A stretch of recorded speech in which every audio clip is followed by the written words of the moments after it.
Mamu achada se na watwe mu nsem bebre no na todwa eno ene yesesem yeyin ye ne de yesefata sese di nkomo na yatena se on it na etumi esi no koso empenfo ma join me na etumi edi nkomo na ansa na no marase mababo voices bebre ma wetie bi and enura na areho enura na areho pa the Central Business District of the Ashanti region edum edwe biaka sie no eja tomu ana ya reho sempa edwedifo is attributing the cause of the fire outbreak to dumso. We are here to get update on the cause of the fire outbreak. Ghana National Fire Service for we know say they lack a lot of equipment. Even the PRO Jira Kinati can on several platforms say they need equipment to make me a fighting fire. Now so Abawe by it seems he has forgotten them. Abawe seems to be forgotten them as a real free Ghana National Fire Service for. And a baby no come on my boss say Usha reporter Ghana National Fire Service for Ede Banua. Echiremu say the closest tender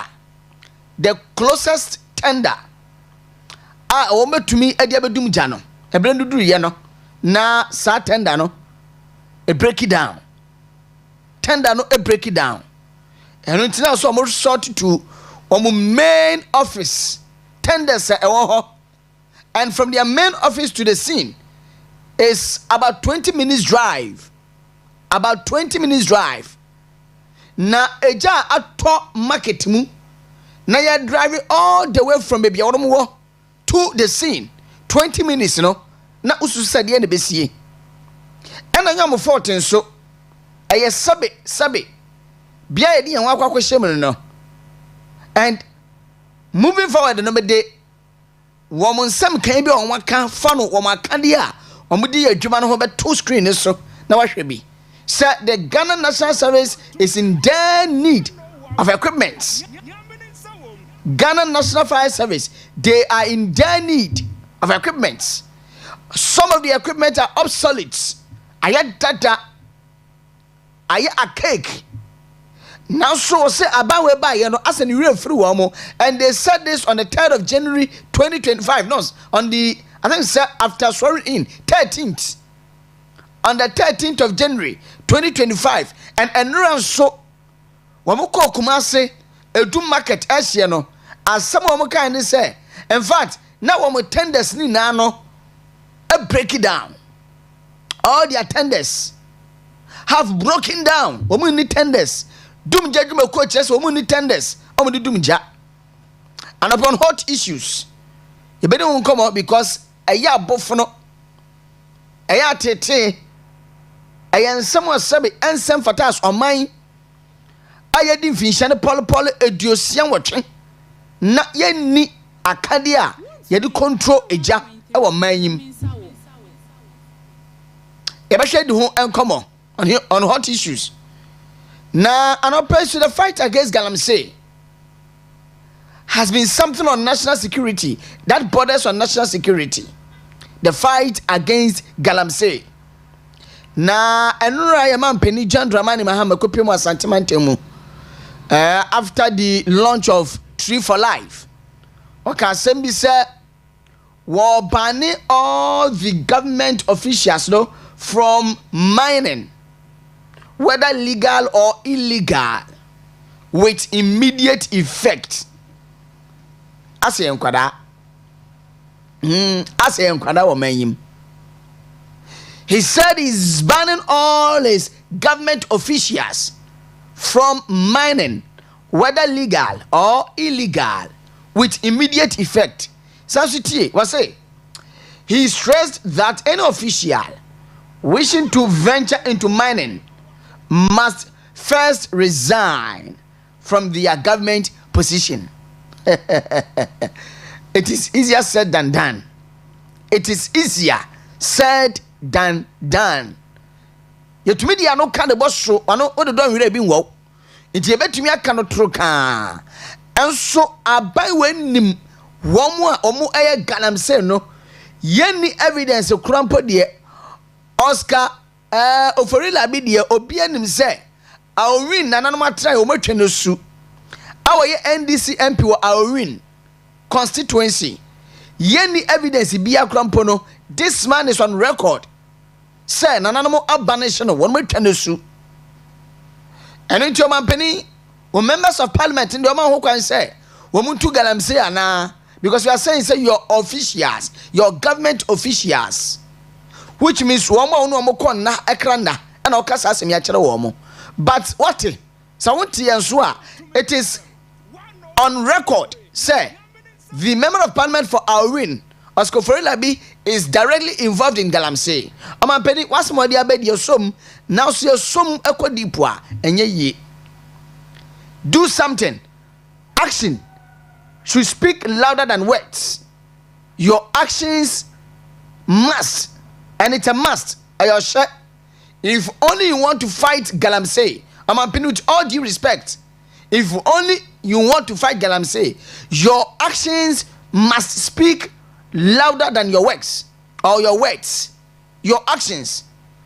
When I was a Kenya no ho eye biribi se wo kasa because on memu yemfa kasa mfa ntu galamsey ase with all the apparatus and with all the operations the then government initiated into the fight against galamsey ni na kura Ghana force amfre antentam anye ye na anuhunu sabe ene de be fight galamsey anuhunu just a word of mouth. Oh yes, you are the president of the Republic of Ghana. Of course, yetiasia sa wono mampeni ukasa tumi wo mu na so oman nemba yemfa kasa ana yede etu wo mofo. Action, action and action enwuma yo eno ene yede kasa kire Ghana niba a wodi bone eno mampeni telling your government officials to desist from galamsey, whether legal mining or illegal mining, with just a word of mouth. With all due respect, and only the Anhana and Kwankwa ye. Now, OSHA 2025 budget in so and that. And Kobi or Martina say who knows sabi say budget way, and how a baby woman yuma. Budget way. Edwo how ebebro munuma na ebra finance minister on the necessities of life ensure and kania eno no wo say every quarterly means 3 months biano one mo eba adjust the tariffs because of conditionalities and every 3 months you should bear in mind that your electricity and your water tariffs ebona wutua ebe peja akosoro. Enti abra no mu ready budget na the finance minister Kesatoba Forsen honorable workers we twa 11 mu we twa betting tax mu edidi dia trobi fa a year 10% withholding taxes on lotteries wins on lotteries and we be pa ho chew na a year Ghana for there oh abandada no say egu enu ase we betting tax how dey buy ye no we 11 no dey buy ye no say twam na munnim se no obesoa sa sika ni na yahwere sa sika e be hwere free betting tax nim ane 11 mu no na munnim se obesoa ni na de agumo so ana avei the Chamber of Mines has officially petitioned the Parliament of the Republic of Ghana say omohwere mu ya bibi fanfa the growth and sustainability levy no na from 1% to 3%. 1.3. Ne yesi abandadano. The team to the stance where Nebuchadnezzar. A dear different another than Kufado. Any Dr. Alhaj Mahmoud Baumia or Manga Nemun say, when we are Nebuchadnezzar. So omutimo thing. Hot issues. Almost as to the bomb for the Bimba or Manga Nemuda. Oman Penibian Waba Transway, we use draconian rule. And these are some of the words and some of the phrases, some of the tags are. I'm the target and now I don't know Kufado Dr. Alhaj Mahmoud Baumia administration. say draconian taxes, draconian government. Just say kabi obi in kabi. What we de a 1%. Edi ato mining for eso. Na utimu dinti and why any sa. When this one in opposition, these are some of the music and the song they were singing. Now that I go for utimu ade. My se for so mubu amai. Ma PMMC for mo amase mo ye gold for oil. Na mututo to gold ni free mines for wo. Mo wi amasa so mo adanko da adre. Akofa a 1% growth and sustainability levy e dey appeal wo so. Enyuma da mo to no opposition ye. Mo ba ba mu a mo mo de no kwa 3%. 2% in addition to the 1% and then 3%. Inti akora no wontwa bet no. Dia 11 kana no. Mo say yeso ni na afan kogu mines for no so. And I'm trusting when no say no e kwase abuo sabe. And I'm atwe no ho aya reverse rewind aba say parliament nka bi ma wo mo. Na mo say fata say didi mo mines for. Mo say fata say didi mo because mo tie enwom a NDC eto kire mo. Say na now the Kwaku for Dr. Haj Mahmoud Bo me pom for, and that is the reason why I'm 1% at the 2 mines for growth and sustainability levy so no. And then when we say abu abomo. And I'm praying. Yera Kwame Ohene Frimpong, Member of Parliament for Asante Akem North. To me FM. Wakasembi 1.3. Na eno ne kire say mo petition kwa mo de akwa parliament no. The Member of Parliament for Asante Akem North, Ahene Kwame Frimpong, right after the budget reading, no, Wakasembi say the growth and sustainability levy, to mining swono, it is in order, all because. Sir, utumi etu efemagudi enkwade a ewo memu no etrase wo sika so far as utumi to gold now export bi ediko kwesi bro ni krom so far as utumi enye sika etumi ekra excavators editu femagudi no trase wo sika pa eno ntino awase etumi ewrob peter to pay Paul yenti ohene kwame Frimpong Asante Akem North. Emreshebe de nasema wakae no. Wono mo a omutu efomogudie eye gold. Na tax abama wona insurance companies are. Sabi abane se fata se wono mkoje tax na bi se utu fomogudie a sabi unye sika. Anase wo ton so a wo ton ama abane na anase wo de export a wo de ko amanone a unye sika. And this is a uneska dia ene I was say utimitua tax bi ese utua na etimi e de ahwe oman no na de ekumi kura ana de ama mani age kese eyese mampani se betting tax umbe yefri hokra. All right, so that is the Member of Parliament for Asante Akem North. Ahene Kwame Frimpong say nani age pa so mampani the first budget for 2025, which will increase a mining levy, and that is the growth and the sustainability levy. And I pay me feel come abono as I say, enra eja eto edum market no. Ehun se mebrebe na ebobo eba na MC Anfa ejana na eto ana se ejana to edu market no se madam ma aye crowd wa mo fan to screen so mame na mu yi audio ni frase mame na making kan biribi e wa hanom sei ye na no enye de se biribi sa esie because one or the other ye mame nom yes ejano na edemu no entino mame en credit UTV United Television. I'm credit to them for the video. Na usha market way abansoro etosubaye miensa na ejadem. How Ejano was spreading. How Ejano was spreading.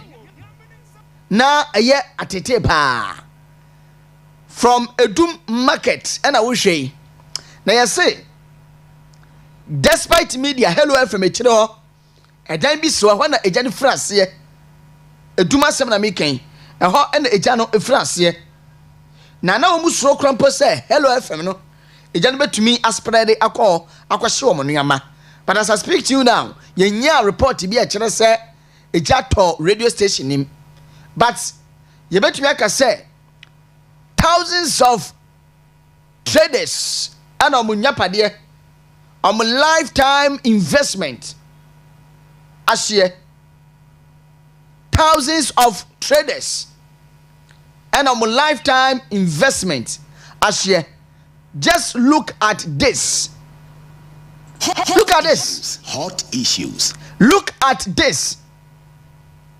Of course, this is not the first time Eja eto baby. 101.3. This is not the first time Eja eto baby.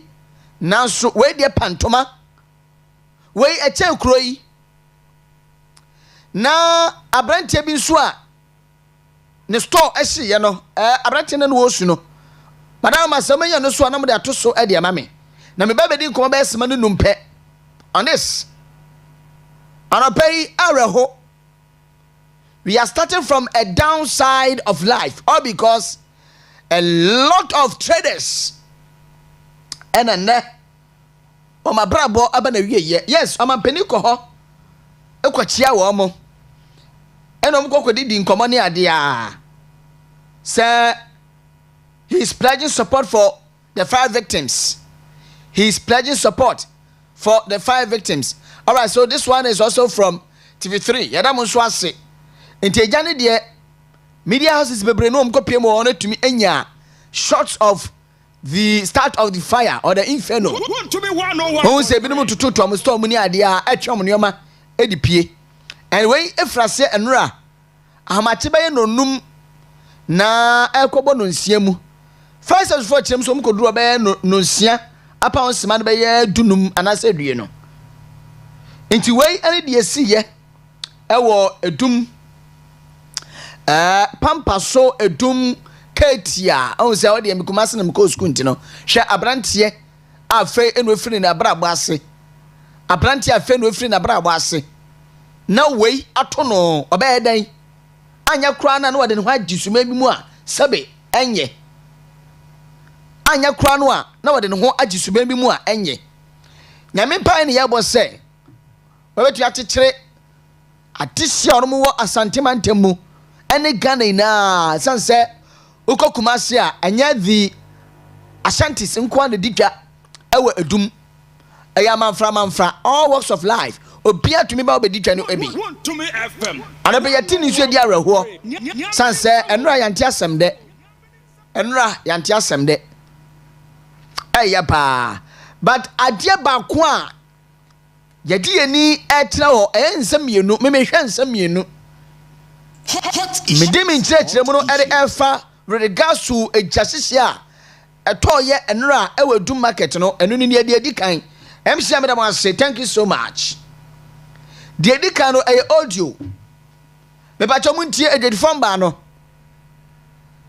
na MC Accra betumi di video na eja ne hye na ato so a na mabɔ audio ndi afa ase ejedi form ba no say nia etu wo mo enra ayayade etu wo mo eja toye e wo mo business ni mu wo mo market ni mu wo mo shops ni mu wo mo stores ni mu wo mo eye abansu ni mu ono wo mo de betumi aka say affiliate dumso the history dumso the man of dumso because he is on seat. Dumso has started again in the Ashanti region and now the minister for energy and green transition John Abdullah Jinapo beka say of course wo mudi tum say dumso efrashewo Ashanti mantemu and it is massive when you go to the Ashanti region it is very massive dumso here dumso there you to do o mika near 2 days no nya kanea preso sa in Ashanti region and I'm so proud mama say transformer na o no ayadada ay obsolete and into they installed a new one and the capacity no I have 145 MVA. And I'm installing them at the people of Ashanti region. The Minister for Energy and Green Transition, a cotton for Copani Chow, a Pemiswami Slow, Minimson, yes, see was Santimantimuno, ya. Can you do Meduno, ya, at Dawson? Yan Pacific Dimbone, Sanya, your boy Dimbone 2013, ever 2016, 4 years. Can you do Yano, Yan Pacific? Say history na see yano ebe san se wo ye pensu biem na me de na menni ho adwadifo a yansam trafo ne omudi nkomo no ensam wei e na wono mo e ka kire yen tinchire se me firi me kwa awa me flatwe de to wona me de ba bedu a me kwa awa to me FM 101.3 ye ne me nyina abrabo ne nyina yes se de adu no ma mo wa de say afa na master to about 80 something million ko ba 100 million po me na ma de something million afa na master to bra afa na master kakra ne ma ye tes afa say afa so de aka ba yi kwa na 100 million ase se de adu ne here fire service for o ma ba ha so ehu de ekọ o ma ba ha sa so ehu de ekọ me kwa me yale o me di na aba no masa amo ma bi fi kwa fara chema amo fa bi fi katia amo fa bi fi mansia amo fa bi fi ahojo amo fa asemra abo sa kasia sei adai to me FM 101.3 Johnny Yadua Kumasi Central Market I so to say that to Kumasi Central Market I was said the whole Kumasi Fire Service Kanyina Etumuba Anyman Tamune Yefia Bako Wako Faka Bako na Kabienu I was a curtain now say Etumuba what's it the fire is very massive. It started around 6 o'clock in the morning. They came here around 8 o'clock. Why should it happen like that? Why?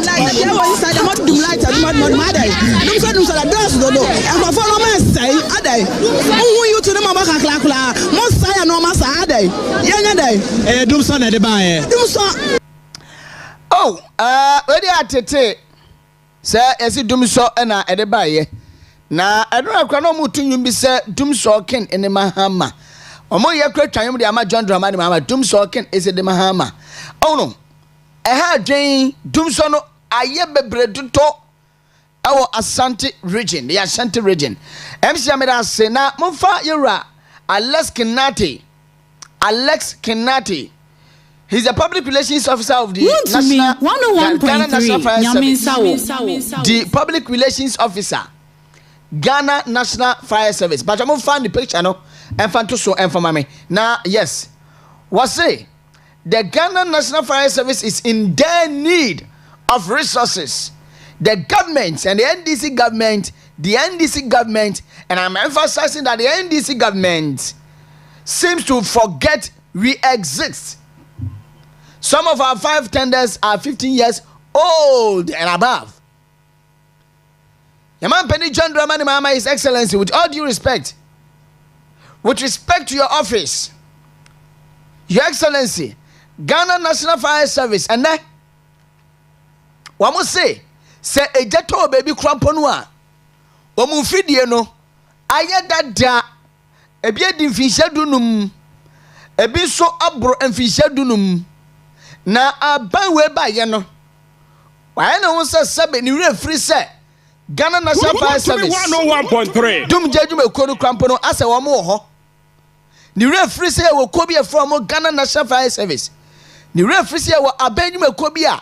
You're from Ghana National Fire Service. Hot issues. Amapen, what are you doing to make an example to salvage these problems? His Excellency John Dramani Mama, what are you doing? At the end of the year to salvage these problems. Na enra semesi ye no nia Ghana National Fire Service for the abade di kanie me da se de tosumienu wo mo say tenders at our closest station were broken. Tenders at our closest stations were broken, and I read Alex Kenati, the public relations officer of the Ghana National Fire Service, has disclosed that fire tenders at the closest fire stations that could have responded swiftly to the Edum Market fire outbreak were out of commission. The fire, which began in the early hours of Friday, yesterday, March 21, quickly spread through a section of the busy Edu market, sending traders into panic as they scrambled to salvage whatever goods they could. So now, addressing the delay in the fire response, Alex Kinati disclosed in an interview with journalists that the nearest Ghana National Fire Service stations, which could have provided an immediate response, were unable to do so due to faulty fire tenders. 68 years of Ghana's independence. Hey, so he explained that the Konfanoche and the Kumasi Metro fire stations, which were closest to the scene, had no functional fire tenders or engines at the time of the outbreak. He explained that the Konfanoche and the Kumasi Metro fire stations, which were the closest were closest to the scene, had no functional fire tenders or engines at the time of outbreaks. As we have always bemoaned, and I'm quoting him, as we have always bemoaned, the outmoded or the outdated nature of our fire tenders. The closest station that could have attended to the situation would have ideally been the Konfanoche or our metro station. But unfortunately, both fire tenders were out of commission. And so, we had to fall on our regional headquarters, which is 20 minutes drive. Which is 20 minutes drive. And when to say, ja ato, mua, na se no eben, to me fire station ya. Se to me fire station, and eben emphasize ajip. And so, esan se to me fire station, na ye niyama ye yusuno, ni na ajiriga asenti, na awasa ye fre, region, secondary, regional office, secondary, fire station, Ghana National Fire Service, secondary, one more regional station. Now I see a from Fijai. No more took out from Fijai, all the way from secondary Fijai. Yo, money 20 solid minutes. Ano bedru, aya ajip. Yemfa say jano at all. All because ye ni akadia ye betumi ede akun ejano as at that time.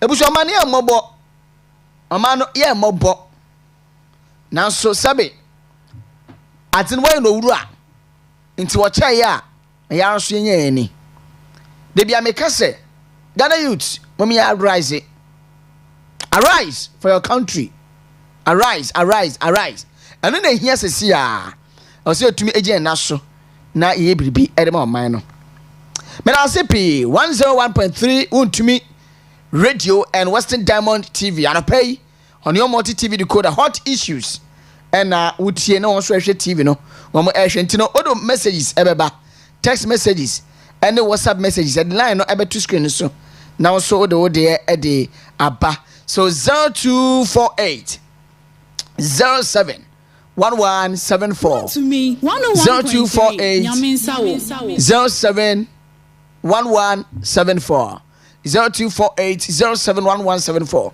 and I pay the way make shit you know.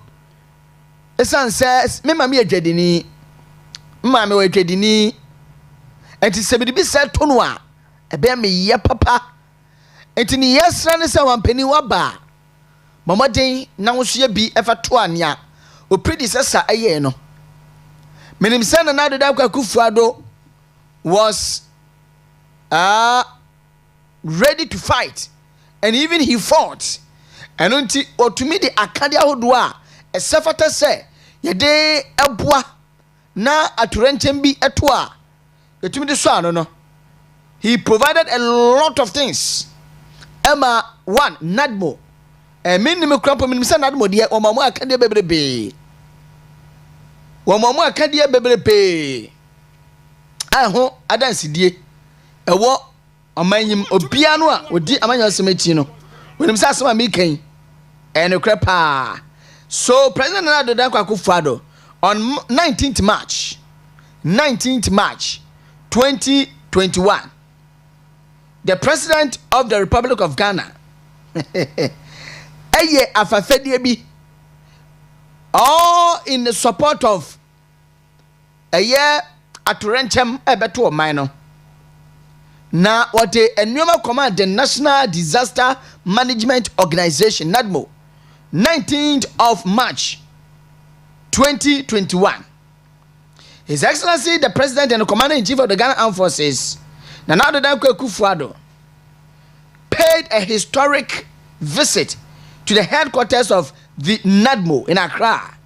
The President was there to present 40 vehicles comprising of 1 Toyota Camry, 1 Toyota Hayes clinical ambulance, 1 Mercedes-Benz rescue ambulance, 1 payloader, 5 Toyota Land Cruisers, that is Prados, and 30 Toyota Hilux pickups to the National Disaster Management Organization.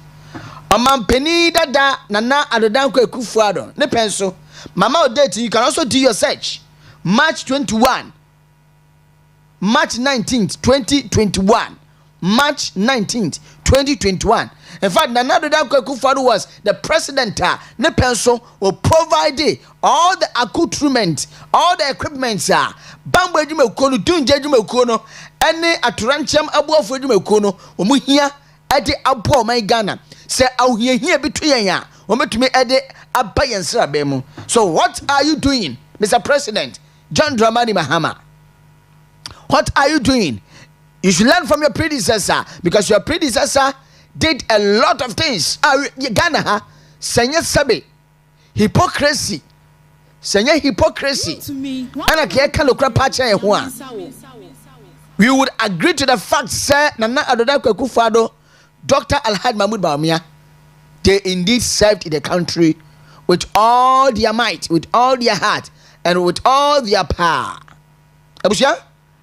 Ma minyina we sunia fa arawo semi fancy ya hwenim se Kolensa, the communications officer for Eskado Keten constituency NPP obaba na etumedi nkomamba ye ensem de bebe de ho ebetumi ejina so na yakasa. Okay, so that is a message from Kolensa that you will be late. In this obey later yanso the because need nkomo kakra no pay on 101.3 Untumi Radio and on Western Diamond TV. Ebushia nano ukwada nso yenyanentie ahomache say some national security operatives from the National Security a friend is saying Secretariat, from the National Security Secretariat, they raided into the private residence of the then governor of the Bank of Ghana, Yera Ernest Ejumewura Addison,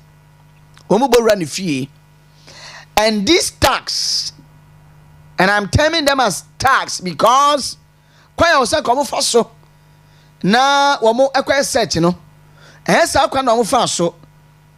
They even went there to steal, allegedly. And I'm borrowing the words of Yera Alexander Kwamina Fayumaken, the MP for Efutu, and the member of parliament, MP for Efutu, and the minority leader in parliament.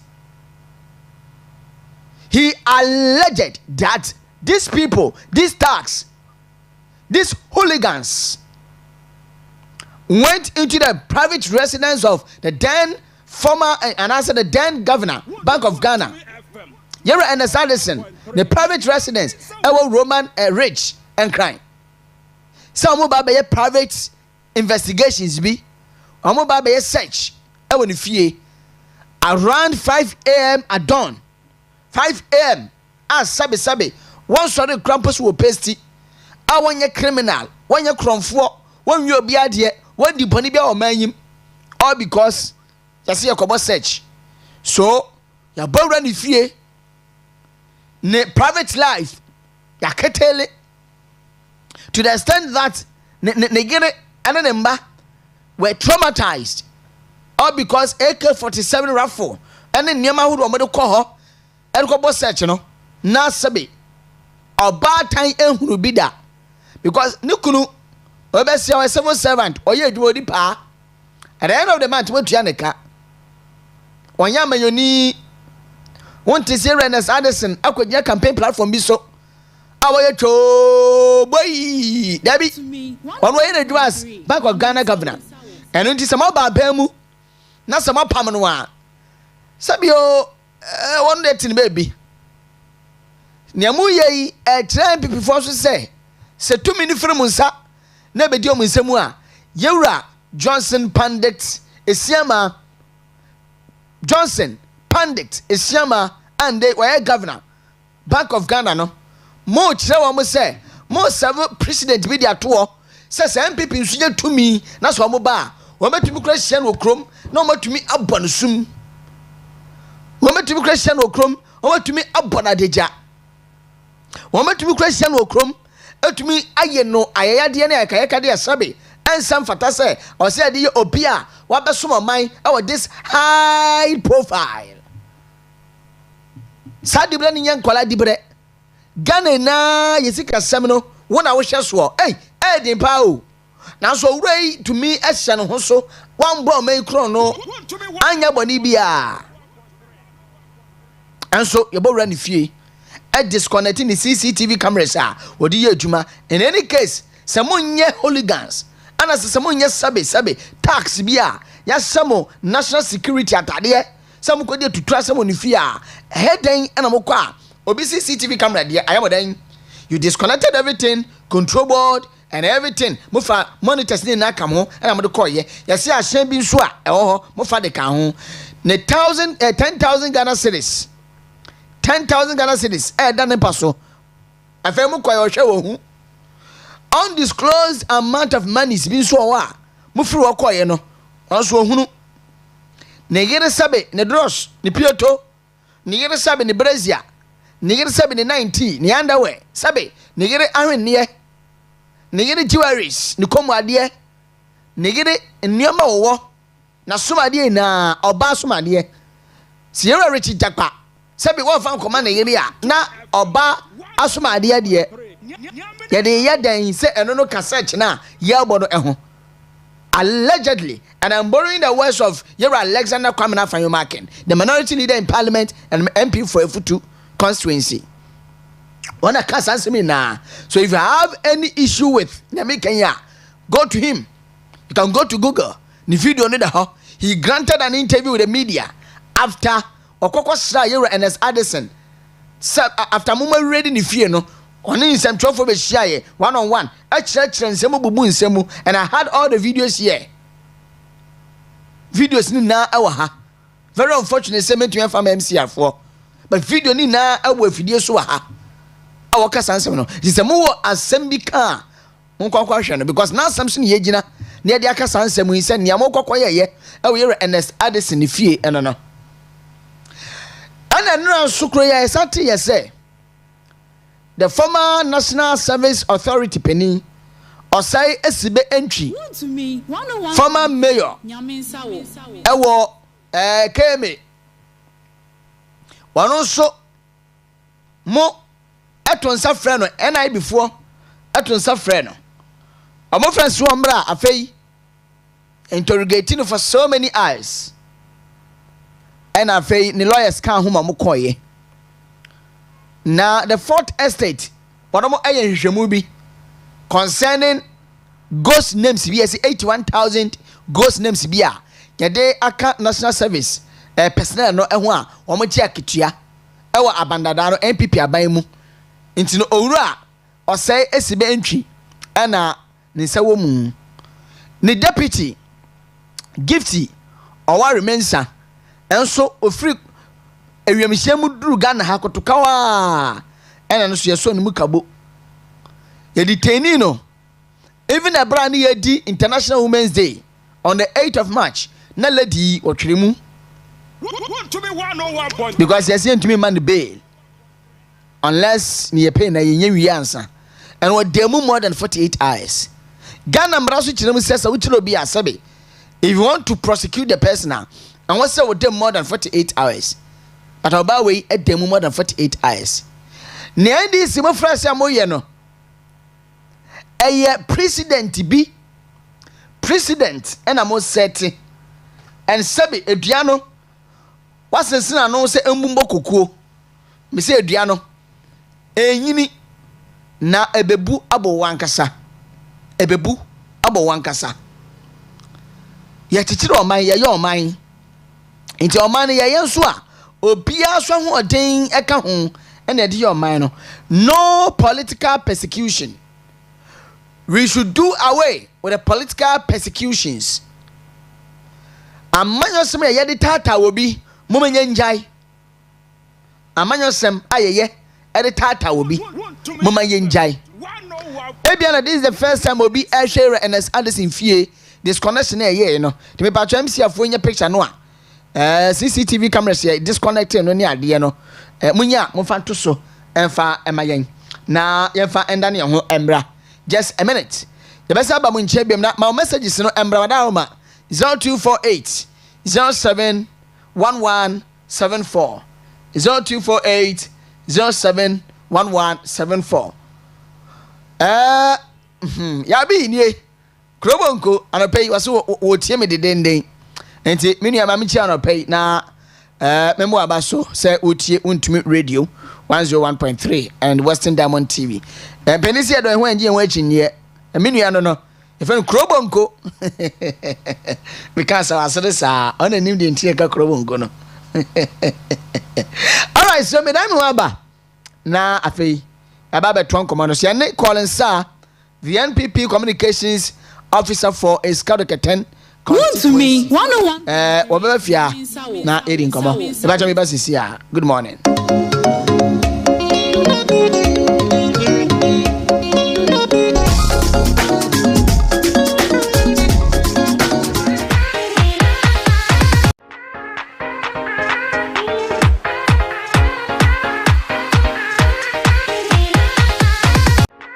It relates to the cost on the national exchequer. Why do I say this? Take, for example, the president has appointed Dr. Valerie Sawyer as senior presidential advisor in charge of government affairs. Her rank is a cabinet minister who doubles as a member of parliament. So her salary, her emolument, conditions of service, everything to do with her office is at the same rank as a cabinet minister who doubles as a member of parliament. The Speaker, he's appointed a presidential advisor on economy, appointed presidential advisor for 24-hour economy, presidential advisor in special aid to the president, presidential advisor on national anti-corruption program, presidential advisor on diaspora affairs. Mr. Speaker, he goes on to appoint presidential advisor, presidential staffer, and special aid to the vice president, presidential staffer for Black Star Experience, and then presidential staffer for diaspora affairs. Mr. Speaker, then he goes ahead to appoint 5 policy advisors to the vice president. Mr. Speaker, he tells the country that he's appointed a minister in charge of agribusiness, and yet he's appointed director at the presidency in charge of agriculture and agribusiness. My good friend Peter Buama Otukono. The Speaker, he says he will not appoint deputy regional ministers, and he appoints 16 presidential staffers in charge of the 16 regions of our country. The Speaker, I want to submit that these presidential staffers in charge of the 16 regions of our country, in essence, as it relates to the cost on the national exchequer, are in fact, indeed, and in substance, deputy ministers of state.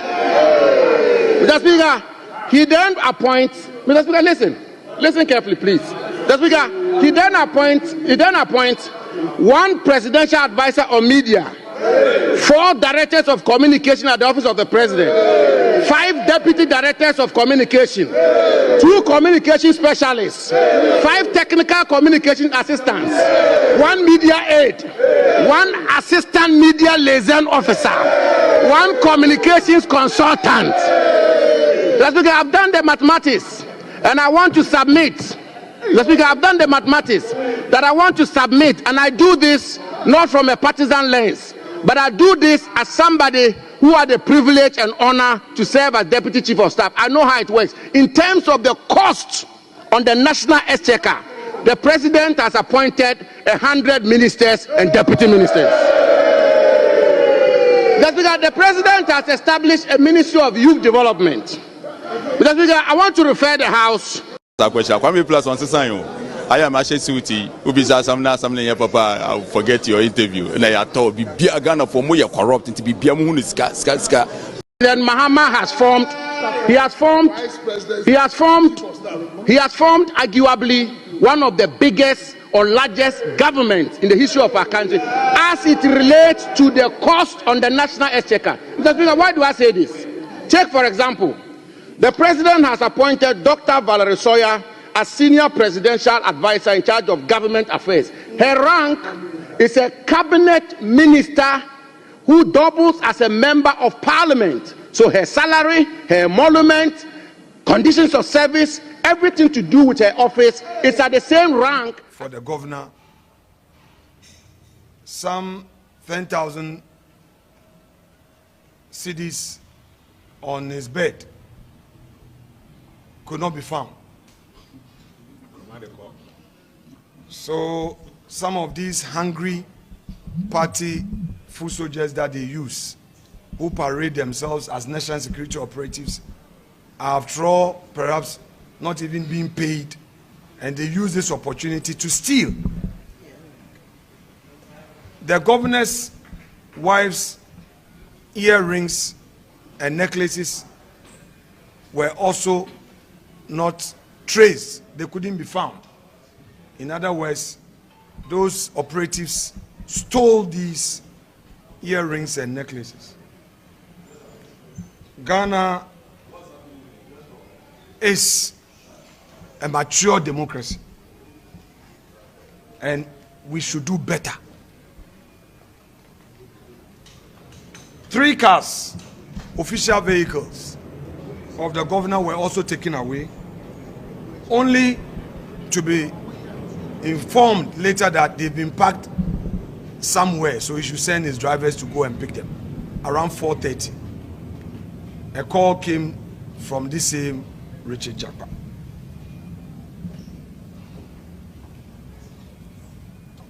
Now, the question is, why this?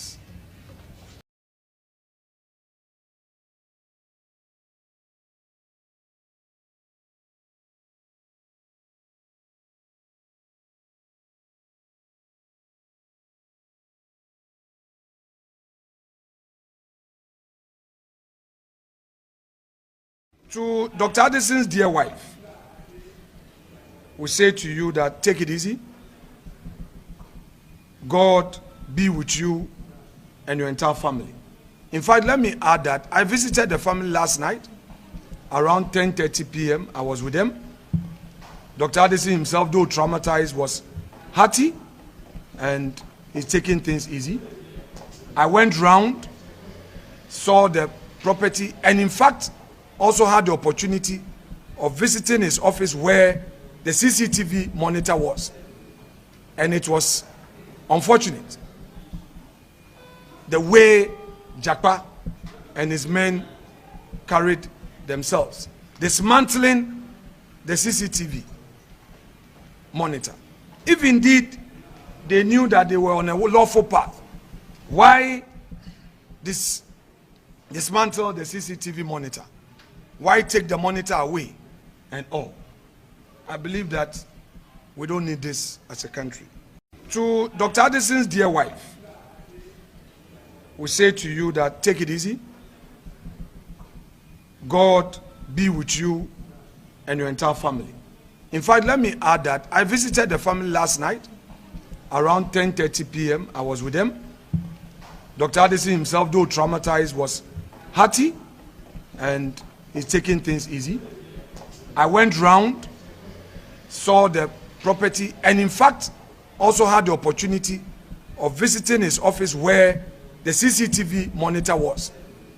And it was unfortunate the way Japa and his men carried themselves, dismantling the CCTV monitor. If indeed they knew that they were on a lawful path, why dismantle the CCTV monitor? Why take the monitor away and all? I believe that we don't need this as a country. To Dr. Addison's, for the governor, some 10,000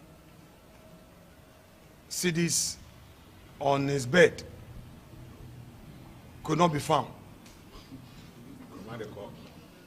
So some of these hungry party na ya hwe baby a yenso ho ade betumi ede nkomo no akọ nti ya Collins sa ba bedu Collins sa wa ba bedu anopei yene no endi nkomo no yenhwe nkomo no ba akomienu miensa bi na enura sena bi ni ka bobo so na areho eja etoye edu market no.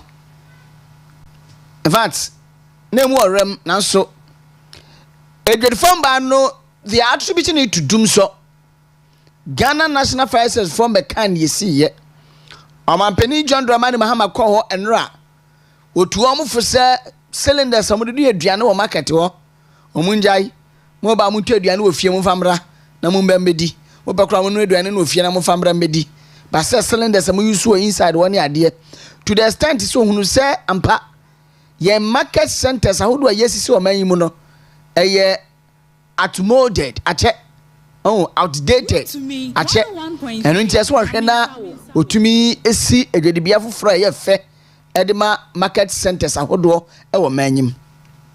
In any case, Nasemu and the Minister for Energy and the Green Transition, right?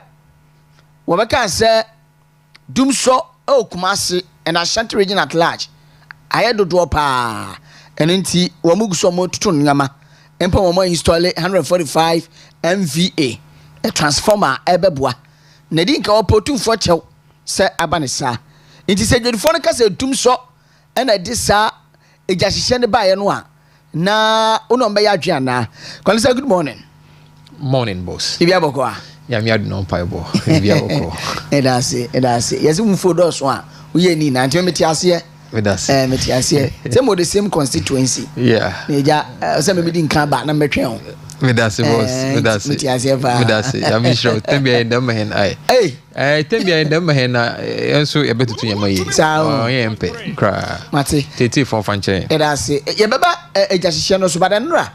Obinum raise issues bi efa yes NPP party no though the general secretary JFK the crack aba say mamu nsi mutuma agufu abonten ni ade a but I no so edi ya say as a party say moba bemu a youth like yourself ese kamudu mura in oppositions bi a edimu enanu ya TSO ya enu ya bare market Richard Mensa Ghana gas we PRO ohunu ejuma no ye bia so na mu ye chairman no bi kra so o twen asan NPP ba be mu no beti se o ekwa apia fa ne de ne kwhye ye Isafu say the regional communications director if ne de ne kwhye ye ne ade a amati bibia mo ba mo e book some too much book mo piempia youth no fa hye positions a wo so be didi ama ye bi edi ona we are. Okay, medasi mbredo cheoba. Me fa kwenye edu na mitia. Eti fa wote won to me 101.3. Na ashefa watch Western Diamond TV. Nice one. Na me fa kwenye mema handbread paying cake mesa. Congratulations. Last week me no there me to me but me to my this week cake. Maybe will be on behalf of Iskadkaten communication team. A very big congratulations on your new office as strategic communication officer for Ghana Gas Company. Okay. Moba oye hena samda. Mama kinde sabi ye kwenyim na yesuazi. Ehwe NDC one first term in office and the John Dramani Mahama the first term in office.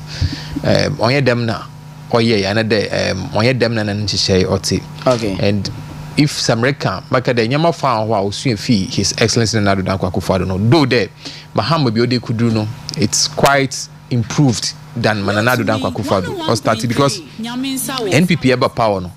I think why he as agency no was the youth organizers in the party. Okay. Actually, the organizers no so the MMDC since what the constituency chairman.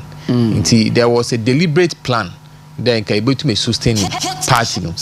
But there again, yeah ko yenyim no na say be sua more. So meto task party painful. Then ma NDC for why say yakopon ya do say nso any opportunity we should try as much as possible. Na bebu no party because one the party here on the adachi. Tende into man boy so one asen yan bo munye won na Nigeria na the party nya hoden going forward. Say better task round pa there. Woba yes painful wa baby. It is time and painful so one for one experience of fan guide number from on. Okay. Number from on won sua ya mo nyi ho a ituma beshe wona nim na yaye. Nice one. Na ebi no so ka say sense omunni nipa dom wo betumi die ni mu e wo front ni ntino the front liners that's what the youth no youth na aka and this is the microphobia sa betumi but ever no vantage ni nkomo and wo share the fire outbreak I see wo edu market no e je phone say edum so brother was can mo na wa ho ahihye wo na wa hwe wo na japade obia wa hwe ni bibia no yema no kose because on easy there even businessman who business record your tax simple or to then all of a sudden they wake up now business in now gone CCI interest rates on loans or it pay inti good for and that wash on your mano you better okay the bamon shed another bamon yako now on the issue of oil light edundumedundum no masum videos bia and some victims no work there it because of oil dum so another light odundum Kumasi especially in our course them problem. Okay. Amidi Makacha His Excellency John Dramani Mahama there. Sabi ye hunu sasoda or in the first time in office. Obey yenyim or how oyeni oto or man Ghana. Ne didi mai de be pay the mabri. Sisi ano nka me fu there ehwe how vote no kwena. Na nka Ghana for dodo na wa rehim e wonimu. But here start a membui it seems that people are losing confidence and them trust now the man. They are losing it. And the way in your politics, remember a higher Ashanti region, another high voter region, and priorities in Basasa. Though the Ashanti region or your NPP and stronghold, but walk to about more than 30%, and yet 32% to Ashanti region. The new power Ashanti region, I want to about into Oma NDC for when you want to fido the higher Ashanti region, so you complain it may be political biases and the political influence between and Casa one. Ebekum genuinely, me sure that one of our stores in one and what about main PP. Okay. A bio ho NDC into Master His Excellency John Dramani Mahama. Mowe CD for once o me nya reshe mo no. Nemo mo nkwa there mo ko see Kantemanto some time ago 2015. I je kwa show ya wo disika wo de suma o ye sedi na mtamakulu. Don fan come go difu na sabi nipa bakofo. Office condition ko dukum. Master His Excellency John Dramani Mahama. Also nadmofo one fena on support go the phone for some time. Yeah, poncho every relief items be odd more than come go the phone one fena one sabaka. Mama we I feel I to oil committee don't be investigate one because per one records no one day you pass some to none of from who did the best one this time around the day one share that's it brother. Now maybe so question maybe some say nadmo no I resource mo kakra dey because me kai say 19th March 2021 na Nana Dankwa Akufo-Addo resource nadmo pa it is on record and none of a crown me ready kakra mate for na for etiye so I don't know if so by you are resource nadmo there because nadmo for no dey be assume musuo ni say omu ni akade omo ede aboa wo mo a atorenchema to wo mo So if he's saying it, I know me share video no, you know. Say at least on the regional minister Bekasa na regional minister so ene edwudfo mpenifo na akasa na o mama nadmufo abesupport wo mo na ahia krampo aha no ena Okyeremaba kwichi kakra. You see, His Excellency John Dramani Mahama, it seems that onyim the priorities. The reason why America onyim the priorities in there sabi say you be a ye bugodifo a me baba budget ndo te maka kakra enka dem 51 million Ghana cedis there the kobo go the free. Okay, but that is not enough. Okay. Now, say obi ni gwa another ne capital wash them a. Say be not move na work on or come on mattress and or come on abadi or come on loan and or come on abadi. There was state agencies. Beat the NEP. Yeah, or Maslock or these are the agencies that make you then will constitute body. I think it's the Ghana Enterprise Agency, former NBSSI. Yeah, one in Nara, them state na sabi wash micro enterprises no want no. And at least at one back not move phone no will constitute not at least we ascertain whatever that happened. Then with the contribution at Oracle. The reason why I didn't take in surprise on whom one cannot pimpia cannot move on in there because in the budget provision or it is nothing to write home about. Say kade did them 51 million Ghana cedis for the could eduma obasa. Them are their ways away. Obasa. It's my catch and at least he should be futuristic. All my young venture can kakra there and going forward something of this nature can happen. Not move na work one day. Yes, interim ne day. It be a oldum January or Bob Bomo as a so run or one acco. Maybe a woman painting with the paint to store that. But to raise capital for them, the mere sure or not move on Ejuma. To measure His Excellency John Dramani Mahama. Very well. But I say, when I do say, I'm a bomb papa basso, Professor Nadim Childia, obey any day enough from the be a swayna or the Buanisi or a Dredibia war, Cantaman to Accra, right? At least why not from the Kumasi phone so. Now, young Queen, a blenunti, yes, share some of the strategies are a fighting Galamsey, mayhem. Now, and during the launch of Tree for Life reforestation, my penny can say, we any government official na opesa we mine na is either you resign na we take up the course, whether legal or illegal no na be mu padie you have to resign. And na oman ho kwan so say government official bia ebetumi akwa Galamsey legally or illegally. Na the customer say I have directed that no government appointee at any level should engage in any form of legal or illegal mining. If you want to be a miner, leave the government and go and be a miner, he declared. He warned that any official found violating this directive would face immediate severe consequences, including dismissal from office.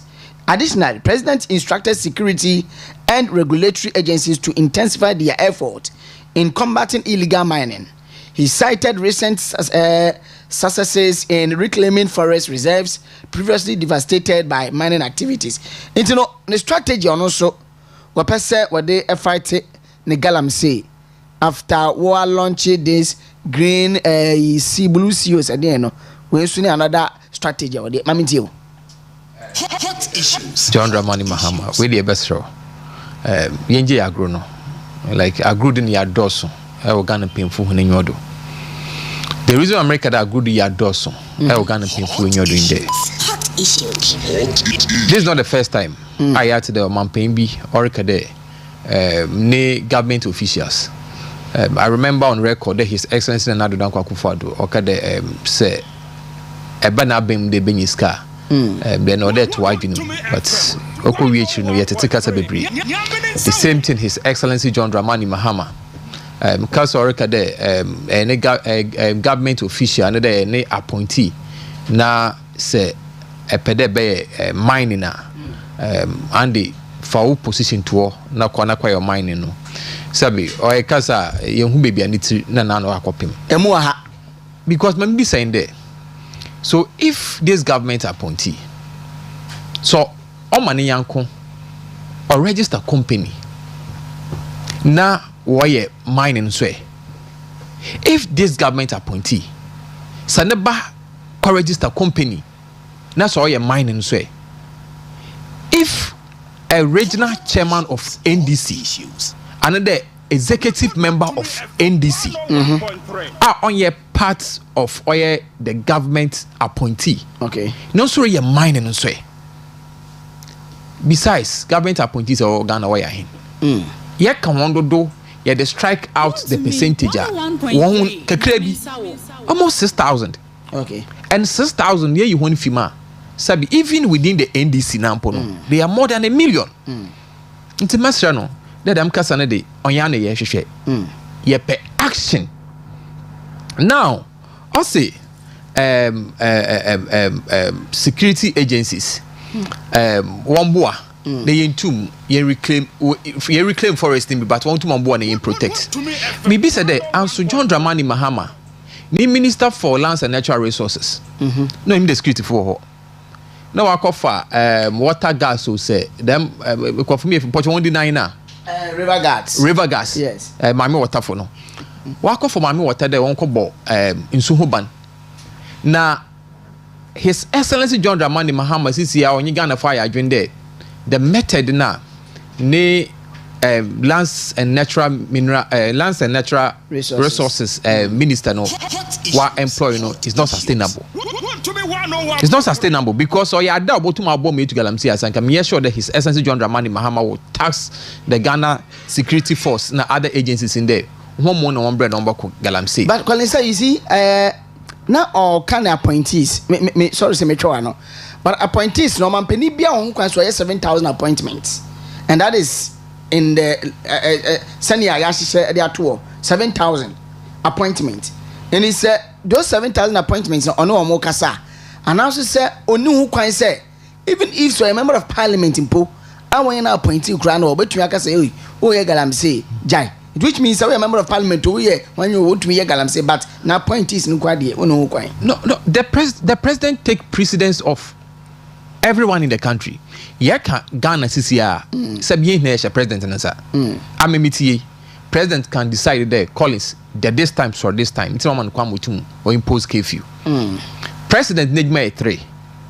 Okay, the executive power, commander in chief of the armed forces, and delegation power. Okay. How to represent a man outside the country. And them your main number president, even member of parliament, even Ahimfumpo, President Washawase. And I don't see the reason why you have to single out those 6,000 appointees, no. Ne age the others, no. Sabi yes, Galamsey president, a catch hand paying there. Say Eba, you would declare a ban on Galamsey. A catch and Eba, you will use artificial intelligence to fight Galamsey. A campaign, we ask questions there. Eba, a president use artificial intelligence to stop Galamsey. Inti artificial intelligence ni being there. Ebe issue one in ama wo government appointees there. Mama on ye mining ana. Ni being there.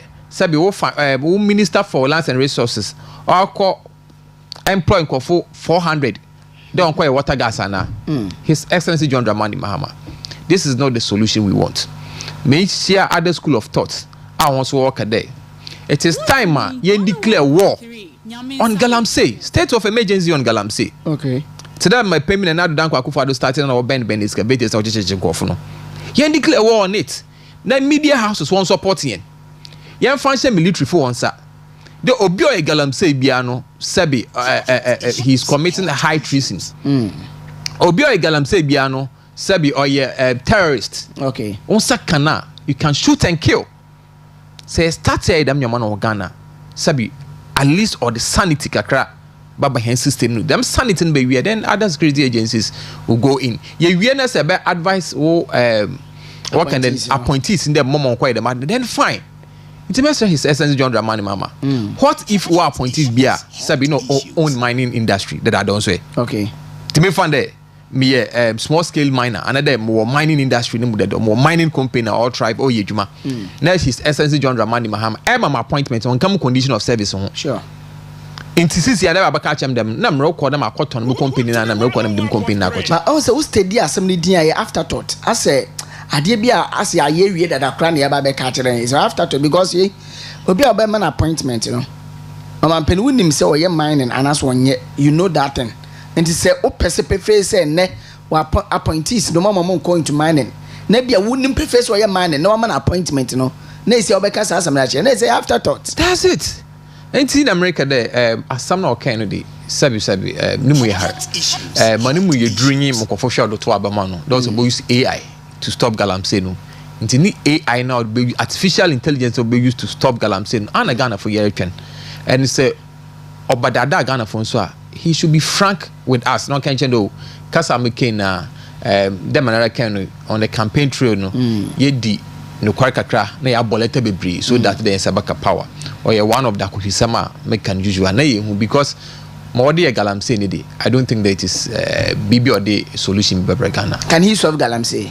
I wish there but my solve galamsey say ekere mo bompe ma his excellency John Dramani Mahama no on stop galamsey ya I mean bokom ko to jenyi ma bompe ma no stop galamsey because galamsey no effect no sabi onka obi owo wo say kropompe oba bedu sekeni Takoradi and ehwe yereba bebreba sabi wa ba nkofo na ni traces bebre na fi some of the polluted water bodies in na environment no inti ekere mo bompe ma na mo bompe man but as to this yankopon yi kire ne there John Dramani Mahama dem kon for those of galamsey obeye no it's up to him on ye and bibia or ye bia no so kire that he's not ready to stop galamsey in this country. Very well, I say 20 minutes past the hour. It's Untumi Radio 101.3 Western Diamond TV messages ni bebre abanti na bebre Yabekin kana yedi amamu 0248071174 0248071174.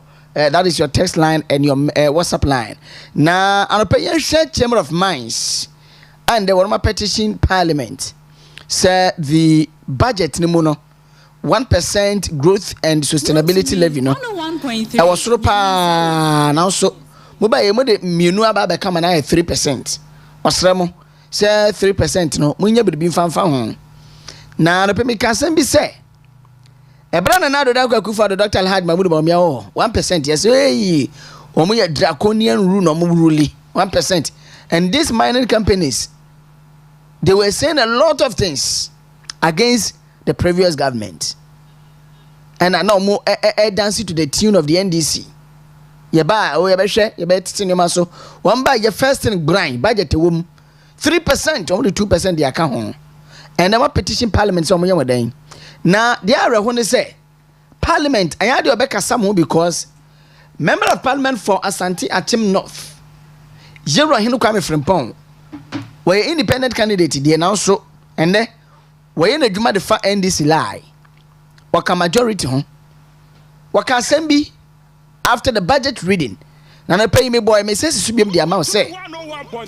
mines for 3% near their pay mo no e ade ye pa all because mo sika mo mientie no just 30 seconds na afei nye media no so komo ene enkoma wodo bi nso a e wo budget no enne nkrofa start won mo e poni tokuro on say ahade nye me call say be this ankomo no some 10 minutes bi na afei ya pick course yentie ohene Kwame Frimpong Onomo a omutu efomogudie eye good na tax abama ona insurance companies a sebi abane se fata se hono mkoje tax na bi se utu fomogudie a sebi unye sika anase companies a sebi abane onomo a omutu efomogudie eye good na tax abama ona insurance companies a sebi abane se fata se hono mkoje tax na bi se utu fomogudie a sebi unye sika anase wo ton so a wo ton ama abane na anase o export a o de ko amanone a unye and this unyeska dia ene e wo se utimi tua tax bi e se utua na etimi e de ahwe o man no na de ama mani age tese e yese mampani se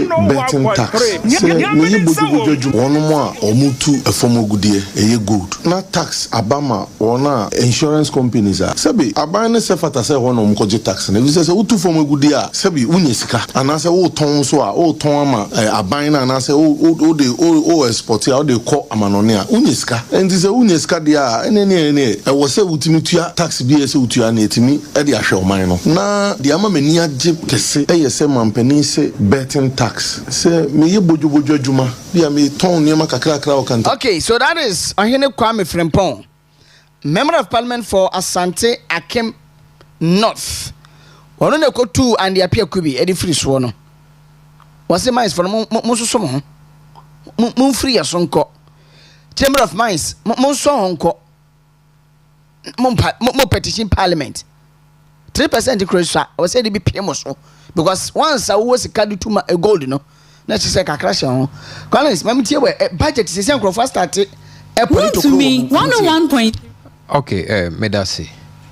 You see, His Excellency John Dramani Mahama, an American, na NDC. Hot issues. Why I did because there are other conspiracies.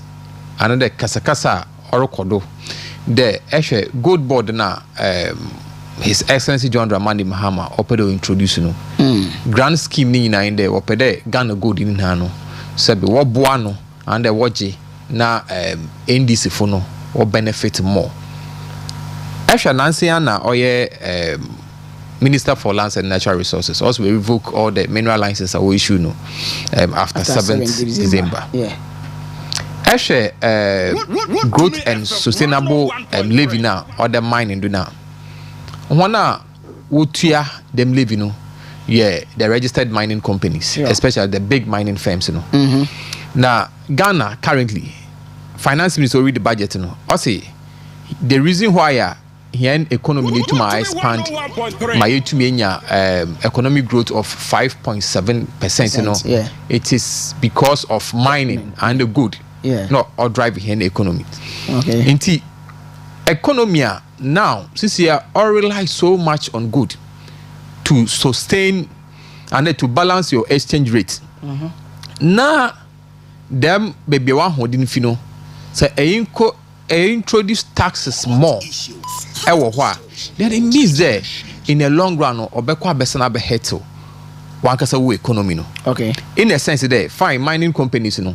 Say baby or no betum with them 3% no. But what of one on then it means they have to fold up. Or fold up and production. Then no do for. Yes. What of the one away illegal mining also? How are you handle them? Then it means they Nipakuno so or illegal one. There's a bad charging high taxes in that. They don't fold up. Yes. Or fold up illegal mining. Yes, okay, illegal. Then tax no I had the bed there. Sabi growth and sustainability what can then levy no. Yes. Then tax in there. Mining activities now why no or with dangers on her environment. It's a band to support another to help us what can reduce them dangers now mining or impose on us no. Nature dangers in by more you don't get the taxes. And His Excellency John Dramani Mahama me be said is it deliberate attempt there a collapse the mining companies in Ghana. Now NDC for will be take over. Another Galamsey for will take over Anna. Because when you deliberate attempt to collapse mining industry and Kelevia will introducing at 1% a mining industry no work come there or you dino. And to get a 3%. Now justification Empino or there because mining for Wisconsin or Betumetuano. Sabe when them levy penny with you. Hey, them levy if you are. There are other taxes, other royalties. Into that perception, the mining for was got that perception, the mining for was cano. Say ye and I dream for that say and tasso so there. Sabi hen economy no or a gold driven economy. So we have to craft policies and develop policies are over to my boy hen mining sector. Ya ben was car let tax them. The moment they fold up paying at the answer we into. Because actually employment alone are mining for create Ghana. Now in Juma Ghana, he no very sustainable person mining. Said they go about to ya, there will be this mining company if Juma. Now this government institution and this public office will Juma between the two. Obi a choose mining sector. Recommends. Yes, come up. And to be pack catcher one day. Sabi sikana mining for what you know, sabi odusha Ghana for. Yeah. Sikana mining for the nice air Kotakwa, TNA, work at sports stadium, yes. Mining for Yana way. They better toss our band there. So now being there, Obegu mining companies or Ghana, let's say this if we take over. He should rethink because all guna the effect no sabi obe reflect what any inflation do. Because I don't hold any inflation this year. I don't hold the exchange rate this year. It is the minus gold. Reduce gold. Yes. No hold the hen. It's a good board, yeah, almost and aim no that say be able to me am exchange rate no so I solid because good for oil yeah the buyer nso ni nyina so ne say e betumi am exchange rate ni sikasam no ayi because wo de yen currency no cost $20 akwa gold dia ba but I say that be and yen to gold no na in cities na fa yen fa gold no konkɔ je oil and gold is a commodity anyi sika a commodity kutawa anyi sika wo de kwa akwa go oil wo de aba into the gold for oil no it is similar to that of gold board on my establishment but adwumbone the better gold board no ana mesi there adwumbone wo minyi there Esha His Excellency John Dramani Mahama or a deliberate action there opera PNDs funa ko galamse because all the mining companies no so for the app pay him for the ben gold if or galamse and them kind of we try gold board for no gold no dey bia na sabi the big mining firms no they know the market already into on your price e pen kwa common but say ye one them what they galamse funa then the government will take advantage of them. Mr. He says John Dramani Mahama sabi taxes no do so no pono hian insu na hian water bodies or say more enforce any good under any mining company no on for the app because for the app we sika abotum da illegal mining na them taxes no one san kaka. Nice one. All right, so that is calling sir for you and no pay you didn't come more you tumi abobo bi so a yemfa be esema no numpe na yemfa clear political persecutions. In fact, budget in the abon come from Monday no last week kra and a bon come bepem this week. Enti ande yetumi ankomo biemu so a ye hunu se budget na nkasa na nheda nye budget betumi reflect awo ye abrabo so. Enti nti asiesa se budget ne de ese azan budget twamene budget budget asebe emba no munya utoso munya ni da so mu se ye baby women's development bank their mom ma catch them last week say me catch them last week say ye savings and loans and I say your cooperative and I say credit union ye baby their mom because the minimum paid up capital a Bank of Ghana for here before you are qualified to be a bank universal bank no and so bet you 400 million Ghana cedis and so now your number 1 or 2 be answer bet to me aye dia ka on 51.3 million no and on the BS savings and loans because Bank of Ghana requirement, savings and loans for no, and you're from non-bank financial institutions, NBFI. One more category, no, one musika mutia for as a minimum paid out capital, and these are 50 million Ghana cedis. No, savings and loans, and Mano Mohonsa Bank, Momohonsa Bank. A great form by Momohonsa Bank, and this for say Mohon Ansa Bank, Momonsa Fantasy Baby Bank, Papa.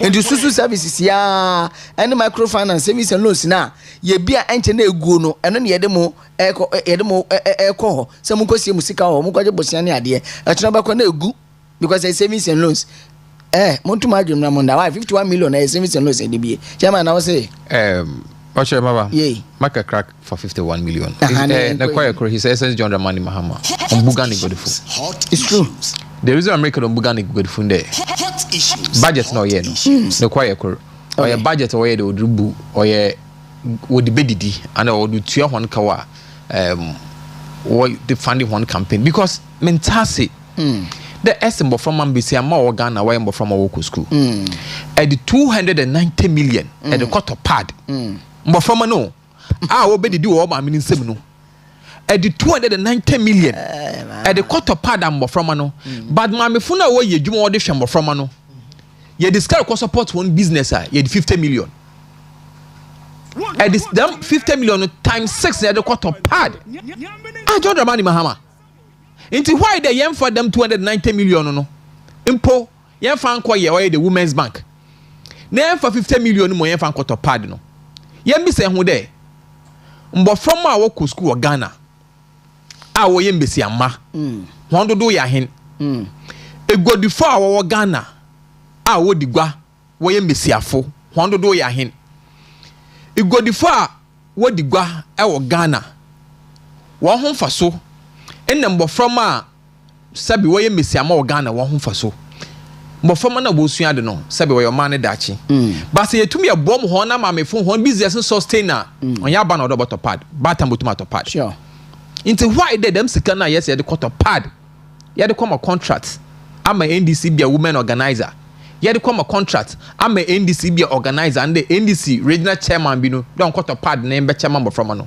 Them sika no if we mean well for Ghana go the phone afa why they fan to me 101 that batan one j no fan tonade na what tonada for so babam no yam na be catch batan on top pad man ba all right because and supporting mpo no the master no yen dedo to be his excellence John Dramani Mahama there in the budget no yen kwe yenyim mpo no yen hu there sabe on budget a odo man ho do de ye or budget a or ye endis for on ye fun and the party hu me na say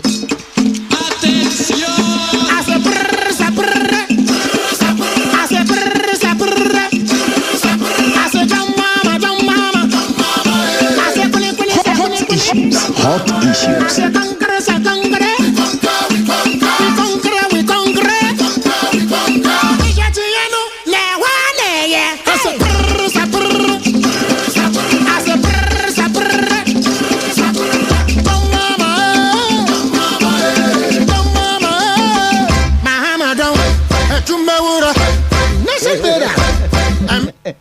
Ejime wura no Erade o de ejime na komo obi so onkoto pad in but in more serious ya ake 5 minutes financial political persecution you run as how this yebo run fie on the 11th of February this year so yebo ra yura can of react fie atichiri bi so airport gift you our remesa e kwakire no and no so yura osesi bentwi so yeton sa friend na before friend no and bibi edoso asa ba we ba ye no say no kind no wo ye no chama mu nhyem sapo mu nsuo na de baba mu na so I meet you 5 minutes. Okyeremaba mama for Ghana biata say the corruption niaza obi asosodo sabi yes corruption bo mana omama no bo and leader bia so mo officer ke hu the dakro bo nkontai okay nti eri adwuma na ni nti so yeah in the name of accountability I don't have problem with that but a corner all for the what they carry such persecutions, you know, and I have problem with. Oh yeah, Mr. Addison, former Bank of Ghana governor. Sabi, or any penny. More bonny brebodui. Sabi, we go to Ghana ho na wakwa himfa. Because actually ne busuya, and then ne a japado Ghana. So Guanupa, it is enough for the state to sell to cover up a dabadoye. Ye yanu fiwa, keno for yata. Actually, data bank. I was starting yende, and yeka one of the financial institution. Our Ghana pa. Ye data bank fiwa. Ye nya bank biara. Okay. The same thing. Actually, in paying for kasa sabi them national security from waka wando na. Ne fabidu no. E kwana wo for the end sabi ontwe ye. Because say governor this into way say tron letter the governor me here na answer question be BN iPhone officer me here sure obakaromba oh yes obaba ebio governor this courty wa fraud there in some Accra na dey bieni yesha edi hu for bra governor this obaba yes so I don't see the reason why would the entry second weapons what could if you ko bo to 26 CCTV cameras. Now, it is alleged. Yeah. Any dress and I'm in the jewelries. Sika. Our national work and then special director of operations. National security in alcohol there. Sabi coach we know. Was a couriade. Why cause it's on the cars? And cars now cause it's on no. One champion or some of the cards, but I mean, governor this and cards and use to be hot issue. Now, Obiani Dean, a dab on Tia, Nims Yatin Din or Maimu. The man in the case of ambulance and Tuntroa 2.37 million euros in Tuntroa ambulance, no, Richard Japa. The honor Nimum son the dear Nimu. And Tiana makes a director of special operations or national security, you know, secretariat. My make catcher in this phone there. Amber Wondin Kado. Nema to toss NPP. Yeba power mpa sabi enyimde hand ye kwan dem brand edukon this style dey oyenkon yase film mawade ye even the media practitioners ehwe hen brother oketechi afrifa nansenya wakotro exams okofie ne BN ifo wakochin me be say end this for there how Rawlings ruled Ghana in 1992, how Rawlings ruled Ghana from 1970 or 1981 Drebano PNDC time no and it been a start yehuana and so His Excellency John Dramani Mahama ni NDC fu peda o catch hende say enye NDC yen nipa o Ghana ana meto to say His Excellency John Dramani Mahama ehunhuna na doso ehunhuna no wa doso say Governor Addison say Kenoforiata so ye ne kwarpa de say be few there why boni bia ye on bra kwan wo botum de hona afado meto to asre hon mo wo yede say be on yes papa no wo twa to ho because ye twedam sa no to ho a enda de he na yesru but o china hwe be yesu amehen obodu baby no I'm telling you there former appointees na work ni na no ebodu baby na won so mbe fujina won fia okita second entry tedam time no dur na say ye ko na say ye kuku yen ho a because national security operate wana what was second oko yes we shoot we bo sure nti man ye wadwon so da wan kuti na we true Ghana man ye wadwon wan kuti e botu me hunu bi Ghana say ye kodo aye dem ade na mesin bibi baba panyi bia ne fie beko na banyi no wo ho yes and so them time no dur Nese oye nesia. His Excellency John Dramani Mahama. Obobo utirido. Nice one. So be very careful. And I say, and I know BB Sam saying Tierra and that is no need to one now. No shoot to home when I'm saying I would trends and you know. Yenu command pay on the line 0248 071174 0248 071174 and you know MCR on the Western Diamond TV mo amohwe no ye the number beto so e de amamo na mo so metumi awura mu 0248 071174 0248 071174 remuni ni kuma no pay ye be phone lines no e de atom on hot issues on One to Me Radio 101.3 and Western Diamond TV di obetumi awura mu anopay na ye di enkomo this number is on your screens 0248 071174 0248 071174 na anopay yamfa wonso network ya say no okay my main try say metumi enimu edi enkomo but ebia wo frɛ na semba fa che empa na say network no eye bc basakakra. And you know, let me ask for permission to use my line. Hey, I bet in so. Okay, my use another line be mamu. Na minimum address we no na line dey free so dia was bibia show say.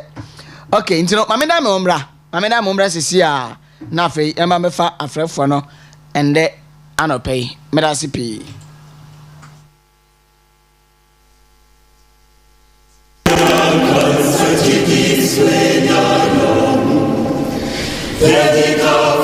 Cabinet minister who doubles as a member of parliament. The speaker, he's appointed a presidential advisor on the Then Mahama has formed arguably one of the biggest or largest governments in the history of our country as it relates to the cost on the national exchequer. Mr. Speaker, why do I say this? Take for example, the president has appointed Dr. Valerie Sawyer as senior presidential advisor in charge of government affairs. Her rank is a cabinet minister who doubles as a member of parliament. So her salary, her emolument, conditions of service, everything to do with her office is at the same rank as a cabinet minister who doubles. Say Enra, Bomode 0243 97 17 14 0243 97 17 14. Okay, I think send maba. Which means your issue with your lines, no? And me for what the kind of pay. Hello, good morning. The radio PRO. Saint Okushambo. The radio PRO. Boko there. Achema. Yes. Yami osho papa. No yo kese wakuma papa. Edel impuntu dama omangana. Mincham da kwansa so nambona bado papa. Nemicha sikala keten MPP fuina. Nemicha honorable lawyer Azeki Yabuaman Yakwan oye FCN MP. Papa nano brofo no oh endisefo unko so brofo wonko so brofo wolo ya bo amaho na hwe achema yes sir bibia chede omampen John Dramani Mahama onu wamba de Ghana nimpuntu Ghana ni yedi nso odrebe na ya kwafo kede omampen John Dramani Mahama oye Kristo nya medwen ho a mentase onya nokwar so John Dramani Mahama onye Kristo yin wo kwan biado asenya marami mu bo ya mami agodifu asa won bo de erba edisike bi rebrewan at the bank at the brewan eba ya oyendada asem youth for wo fie won ye adwuma asa won bo de 24 hours economy the brewan mo obia wanya adwuma ye enya kwan ba be ma enda ye nten ho asem po okay garam say ya all say nyansu ya natural environment ebe de ebobo ho banya akwafe NDC mafama okuma diwona wona abasa bekada jot na abasa enko for program say ya jot abasa wodu to gram say ya me da se to kushamo me for from so man hello good morning good morning oh all right so 0243971714 hello good morning morning Okyeremaba eya ti bi aboko de papa boko we dey mami for kwanya so Enchill Enchill ana kuna do abufra ablanse wa na me brother we see ka be wo bia me we see no speedy recovery no mama de no o mra ni se bia yen kajam na me chairman we to incoming chairman le bia wu amana Enchill no na fi la abo amafina ona boko bi na chairman basti Enchill Otika friend said Okyeremaba no ka bibi concerning positions now and this for appointee or more communicators no benya sa position now which is the best any people for that in intimidated me na me chia me brother Collins and so intimidated all the so communicator for baby share open ni bi kura put say be or plan for no dey komo or no communicator which means almost communicators need the idea and sa stress na you be a position na be nya na de be better na hon mu uti nya na be nya nice one ana mi so de ba kwa ma transfer say mu ni say communication nya to so aba and this for communication o to so you ka ka kulempu position nya we no say ka ko mu to no so aba nta no be nya na communication officer o to no so aba and this with a party a large opposition party like MPP.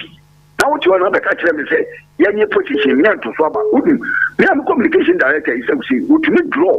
The BT now say, or yes, and what the workshop, or broad command national executive, or to train, or to the Goman. All right, yeah, Mamma Sina, Mr. Fatchamina, Memphis Franco, and Mr. Command the Dorso, or who can to me come a breed, good morning. Hello, good morning. We didn't be Casa free.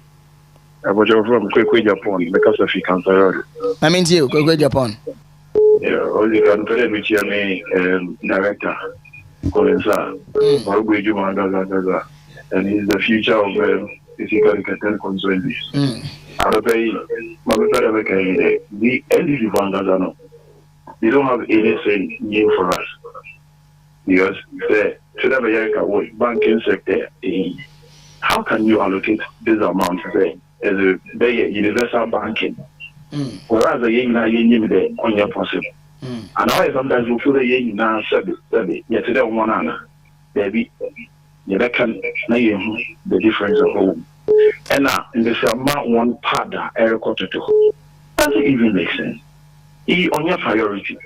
All right. There were other pressing issues you between yeah, share the how can you tell me, say, about the top part in the amount? Mr. Ama walk school. Well, Brian, more from my what's in a phone? One classroom, you know, Sabi, 190 what's in a phone in a walk school. You can't tell me this. May I say, me room, na me for France. Hello, good morning. Hello, good morning. Okay. Hello, good morning. Good morning. Good evening, baby, Casa free. But your family and I'm a Chibi. Chibi, I mean, you. About your Maminda, Mampina, the part, and now born a boy, a win. Yamishan, pa. Your mamma, the young couple, bitch, and a young coupon, Casa, a bit more mono. A bit my pa. Oh, Kafra, who did I so? Okay, what's it, Jamama and Yakopo? Jam was why? Hello, good morning. But our TV set, Mamma, TMO phone. So, good morning. Hello. Good morning. We didn't be Belka free. Okay, somebody been bacho Obasua lower TV set no radio na wuti lower radio set no na intio. Hello, good morning. Hello. Good morning. Good morning. We didn't be Belka free. From Kwam Kefe Kuma. I mean you. Hello. Come, I mean you, Metonka. Senior man, yeah. My pardon like an ankana, you know, but because Yamalo Kodewa, Nankoya the Ma, Nanko Bogana. Because what the man is one star, where in the Diala, if you do what at our. So what at our next time, maybe my Wapa or Wabo Mahamana Brudi. So no so you said MPP Suba, 1 year the ma, where the man Jabushi and Yansa. 1 year, a man on Kobi. No one discanner no put the wood. Masa I'm for you. Yamenka on some batches are free and opese Ura line no swa yen Israel line no batch ni wunim no facha yen fa number was 0243 97 17 14 0243 97 17 14 and the pet and you use our number way and the power you should be a misramo mufasha mutrim. Hello, good morning. Morning. We didn't be Belka free. Nanakokoto, baby any. Mammy Jill. Dana, say that the repeat sentence. All right. Why the Ebeba? Mo.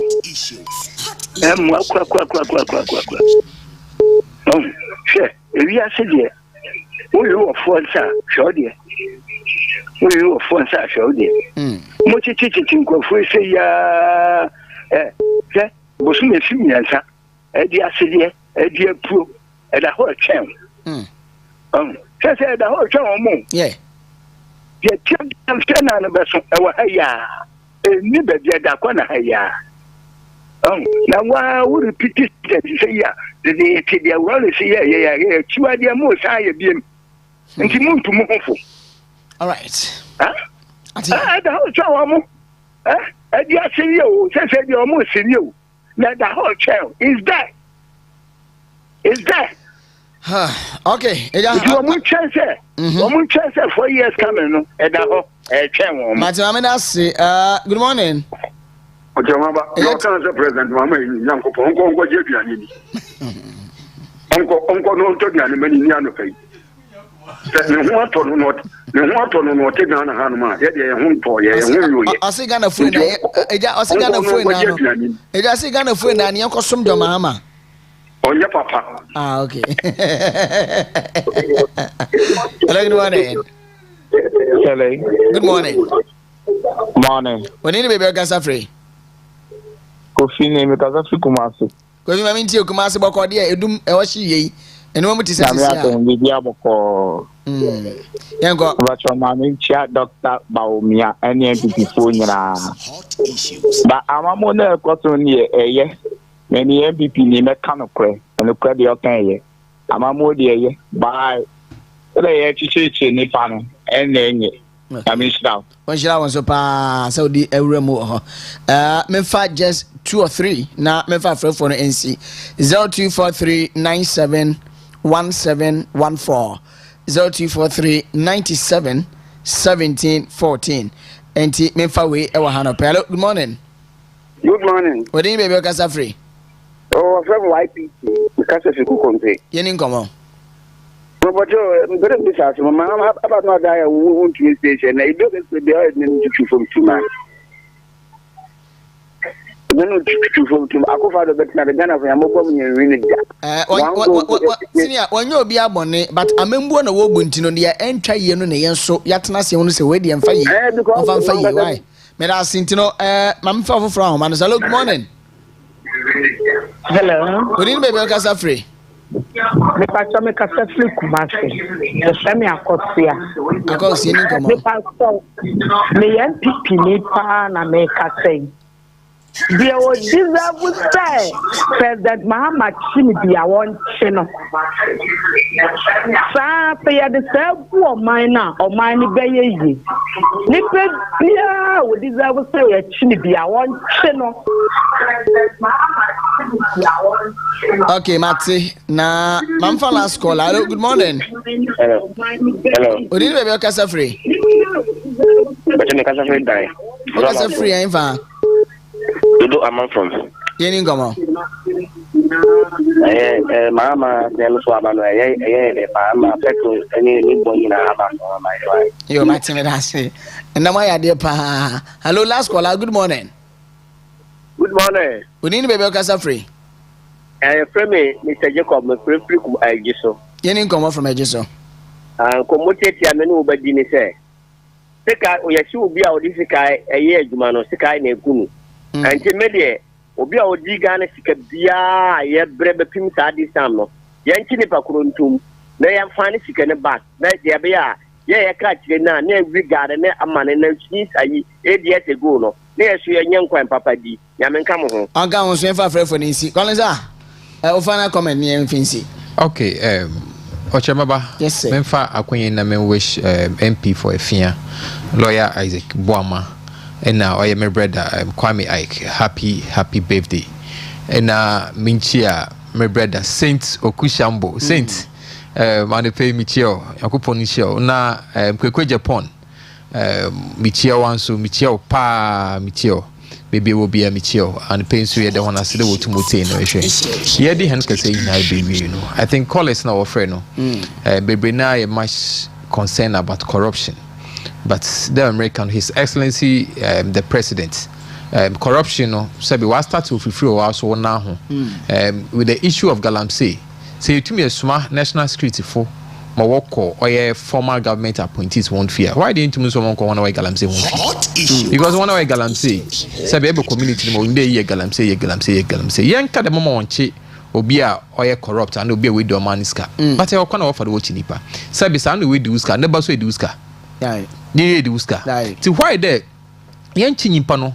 Ne de trouble konifie ne de trouble konifie sisi na se bia ne maami bitifie o BP na se bibi na so owa sabi dem bone na ekodi no sabi ebotuma papa nti ebesre Ghana for yes nipa di bona watwe na so but e wokwa na ofodo wodo twe na so ya now His Excellency John Dramani Mahama sabi boshe na de shehin nara no mesere yenyomede sabi elbo no tro kan dodo ye besre for once mo nyomber for one and for fom me ye hu the president na di bida de botuma ye Mary why they agree dodo from pad to and then water gas to them nyamon or kodende or ye throw yankom the best His Excellency John Dramani Mahama for once provide leadership ne nyejidu wo mu 1 year shekra no yesrew edumfo asama wa 20 day His Excellency John Dramani Mahama ko todwe nims chef finance minister there sikebi otwitwa amankofo don't find quite near on some fata, especially sanitary pad no.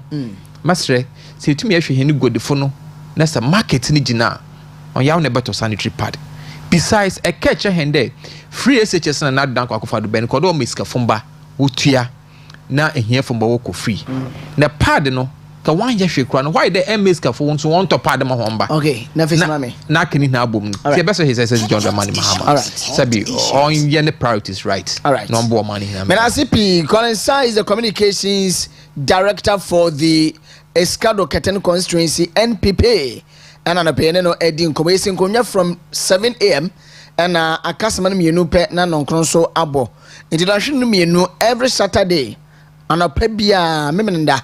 No so kopem no nkono yenhia ewo efidie so ntumi radio 101.3 and of course Western Diamond TV on Multi TV Facebook bebia social media no active so secondly Takoradi Western region ibutuo itana pay the best hot issues na ya the entire production team no ase same ene won aka won handling social media handles ni na so yara ase for such a fantastic job and I penso mabo wa wutie me wa hwe me wa wo freye wa do messages by ni na no me da say the executive producer Okyeremaba na kunedu abupra and pay ye chia wo na osikani frempɔ manso so yɛkyia wa no pɛyi abena sewa amani ampon and obi bia no a mana preg technician on duty yɛkyia wo so ada wasese mu na mobo aye madwumedi ba na wie na me maka se due emu odue krampo no a ye wodi esi ne mbeti so due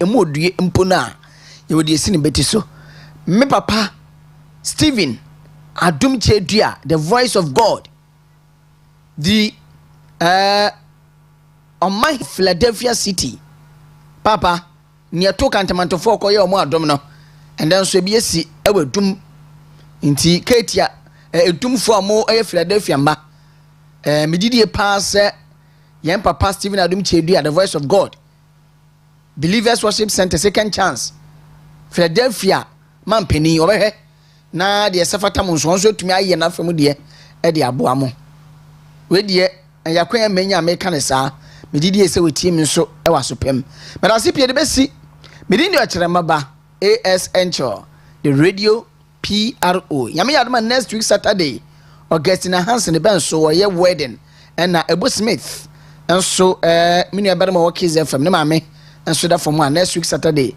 e bekwa kopene korabere ja Itabi Ajagra Rabasaka Abinzi Abaziaba Roko.